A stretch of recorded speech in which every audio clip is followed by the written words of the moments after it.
अस्सलामुअलैकुम and welcome to knowledge world. ऐसी दुनिया जहां पर कौमें अपनी दौलत को सोने में नापती हैं। ये कीमती धात अपना घर कहां से पाती है? आइए हिंदुस्तान से शुरू करते हैं। सोने के सबसे बड़े ज़खायर वाले मुल्क को ममालिक को दरियाफ्त करने का सफर शुरू करते हैं। हमारी कहानी हिंदुस्तान से शुरू होती है। सकाफत और विरसे से माला माल एक सरजमीन हिंदुस्तान के पास काफी मिकदार में सोने के ज़खायर है, जिसकी मालिक इस वक्त 45 बिलियन अमरीकी डॉलर से ज्यादा है। लेकिन हिंदुस्तान जैसा मुल्क इस अनमोल वसाइल का इंतजाम कैसे करता है? हिंदुस्तान की कलम में सोने के ज़खायर की एक कहानी है जो दहाइयों पुरानी है। हिंदुस्तान के सोने के ज़खायर की हिफाजत और इंतजाम रिजर्व बैंक ऑफ इंडिया करता है। ये सोना मुल्क की माली सेहत को तहकम करने में संग बुनियाद का काम करता है, लेकिन ये एतमाद और रिवायत की कहानी भी सुनाता है। अब आइए पूरी दुनिया में अमेरिका का सफर करते हैं। एक ऐसी कौम जिसके पास दुनिया का सबसे बड़ा सोने का जखीरा है। इस खजाने का मरकज न्यूयॉर्क शहर के नीचे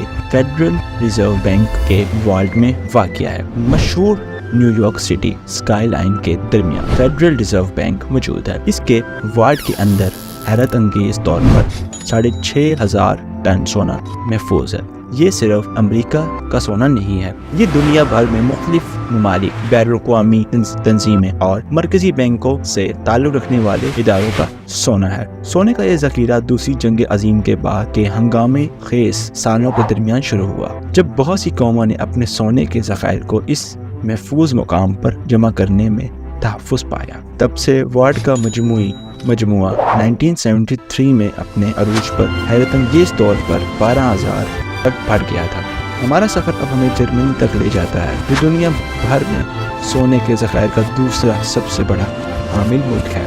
बैंकर्स बैंक जर्मनी का मरकजी बैंक 1951 से इन ज़खायर का मुहाफ़िज़ रहा है। जर्मनी के सोने के ज़खायर तकरीबन 3400 टन इनके माशी इस्तेकाम के लिए मरकजी हैसियत रखते हैं। वेंडर्स बैंक ने अपने सोने के ज़खायर में शफाफियत को बरकरार रखने के लिए मुतहिद इक़दाम किए हैं। सोना इनके ब्लैंड वार्ड में महफूज है, जो कि 1920 की दहाई में बनाया गया एक ज़ेर ज़मीन अजूबा है। ये एक नाकाबिल तस्खीर किला है जहाँ 6,500 टन सोना महफूज है, जो शहर से 80 फीट नीचे और सतह समंदर से 50 फीट नीचे है। इटली एक ऐसी अपनी भरपूर तारीख और सकाफत के लिए मशहूर है। सोने के अहम ज़खायर रखने में पीछे नहीं है। इटली के सोने के ज़खायर तकरीबन 2491.8 टन है, जो इसे दुनिया में सोने का तीसरा सबसे बड़ा ज़ख़ीरा रखने वाला मुल्क बनाता है। बैंक ऑफ इटली इन ज़खायर का निगरान है। सोने के ज़खायर की मलकियत के बारे में इटली का नुक्ता नज़र एक कानूनी मामला है, जिसकी मलकियत बराह रास्त बैंक ऑफ इटली को दी गई है। ये बहुत से दूसरे ममालिक के मुकाबले में एक गैर मामूली इंतजाम है। आखिरकार हमारा सफर हमें फ्रांस की तरफ ले जा रहा है, जहाँ दुनिया में सोने के चौथे बड़े ज़खायर हैं। बैंक ऑफ फ्रांस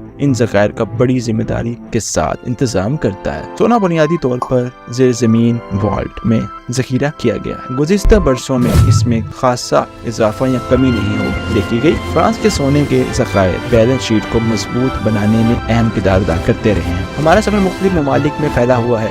माशरती रवायात और एतमाद के तहफ़्फ़ुज़ सोने की अहमियत की कहानी सुनाता है। हिंदुस्तान, अमेरिका, जर्मनी, इटली और फ्रांस हर एक अपनी मुनफरिद कहानी के साथ, लेकिन सभी कीमती कीमत में इश्तराक सोना है। और इसके साथ ही हमारा सफर अपने इख्तिताम को पहुंचता है। सोना न सिर्फ एक धात बल्कि इस्तेकाम, एतमाद और विरसे की इलामत है। इस रोशन ख्याली सफर में हमारे साथ शामिल होने के लिए आपका शुक्रिया। जब तक हम दोबारा नहीं मिलते, सोना चमकता रहे, कौमों की दौलत और इंसानियत की मीरास को महफूज रहे। अस्सलाम।